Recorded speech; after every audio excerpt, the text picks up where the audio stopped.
French English students, this week in the grammar we are learning about make and do. Yes, I know they are confusing because they are so similar. Yes, it's true, but I think I have a theory about why they are so similar. Now, I don't know for sure, but I think that in England many years ago there was a certain part that used make and there was a certain part that used do, and so it kind of just stayed. But generally, we use make when you are creating or establishing something. You could do it with your hands. And do is when you are creating or doing something with your mind.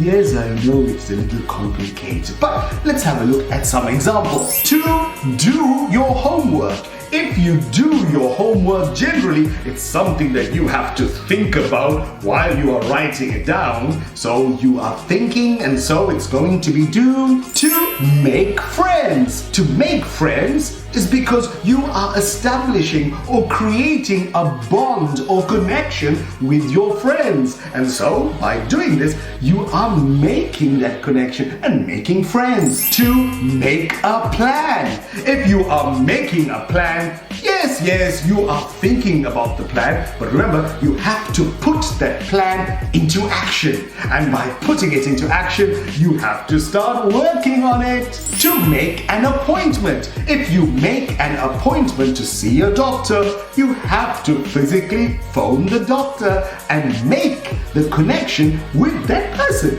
To do business. Well, do business is kind of logical because you have to think about what you are doing before you actually do it.